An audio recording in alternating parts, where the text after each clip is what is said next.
مفتی صاحب سے سوال یہ ہے کہ سخت سردی میں ٹھنڈے پانی سے وضو کرنے میں دشواری ہو تو کیا تیمم کرنے کی اجازت ہے؟ نماز کے لیے وضو کرنا یہ فرض ہے، اور پانی پر جب تک قدرت یہ باقی ہے تو تیمم کی اجازت نہیں ہے۔ جس طرح عام حالت میں وضو کر کے نماز پڑھتے ہیں، اور اگر غسل کرنا فرض ہو گیا ہو تو غسل کر کے نماز پڑھتے ہیں، اسی طرح سردی کے اندر بھی یہی حکم ہے کہ اگر غسل فرض ہے تو غسل کریں، اور اگر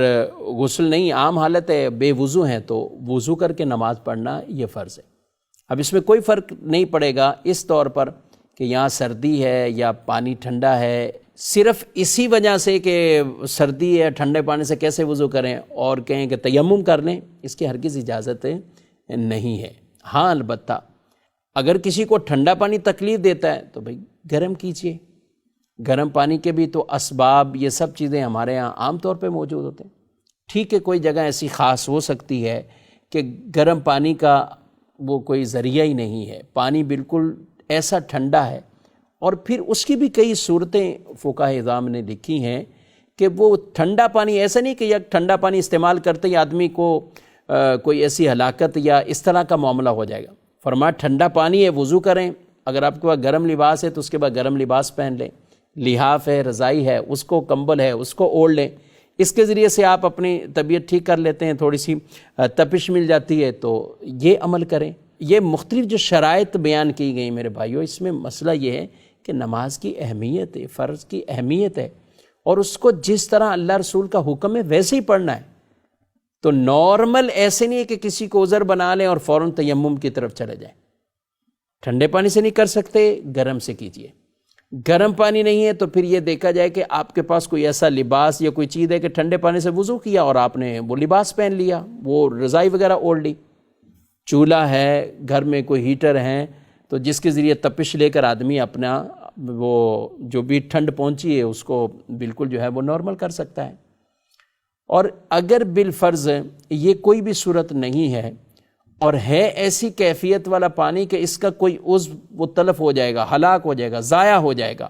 شدید سخت بیمار ہو جائے گا، یا بیمار ہے تو بیماری کے اندر مزید اضافہ ہو جائے گا، یہ ایسی چیزیں ہوتی کہ جن کی وجہ سے پانی استعمال کرنے پر اس کو گویا کہ قدرت نہیں ہے، اب وہ تیمم کا آپشن اس کے لیے آتا ہے۔ لیکن یہ نہیں کہ بقیہ ساری چیزیں چھوڑ دیں، نہ گرم کرنے کی طرف جائیں، نہ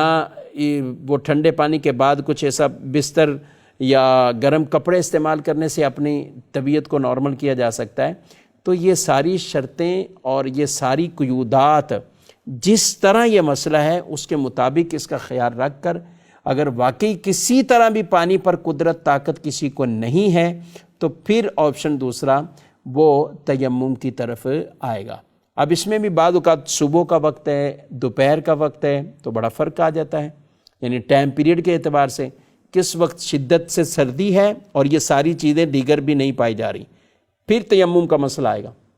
اسی طرح دوپہر ایسا مسئلہ نہیں ہوتا، یا ٹھنڈے پانی سے وضو کرنے کے بعد یا غسل کرنے کے بعد دھوپ ہے، دھوپ کے اندر بیٹھ جائیں تو بھی اس سے مسئلہ حل ہو سکتا ہے۔ تو المختصر یہ ہے کہ اپنے لیے ایسے اسباب پہلے سے تیار کریں۔ وہ پتہ ہے نماز پڑھنی ہے تو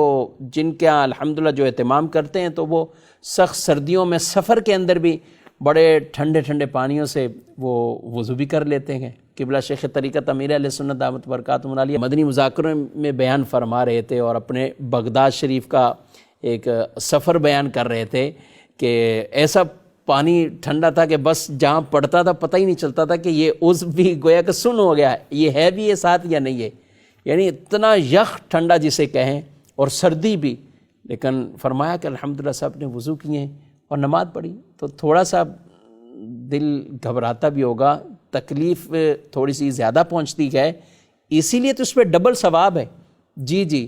جب وضو کرنا انسان کے لیے تکلیف دہ بن جاتا ہے اور پھر بھی وہ پورا کامل وضو کرتا ہے، اس کو دگنا اللہ اجر عطا فرماتا ہے۔ تو اگر ان احکامات کی اہمیت کا محق ہو، وہ دل دماغ میں بیٹھی ہوئی ہوگی، تو پھر انشاءاللہ یہ تکلیفیں بھی آدمی برداشت کر لے گا۔ تو لہذا ان مسائل کے اندر یہ جو اس کی شرطیں بیان کی گئیں ان کو خیال رکھیں، پھر کہیں آپشن تیمم کا آئے گا، بصورت دیگر تیمم کا آپشن نہیں آتا. جس طرح عام نمازوں کے لیے وضو کرنا ہے، اس طرح آپ کو سردی میں بھی وضو کرنا ہے، اور اگر غسل فرض آتا ہے تو پھر غسل کرنا ہے.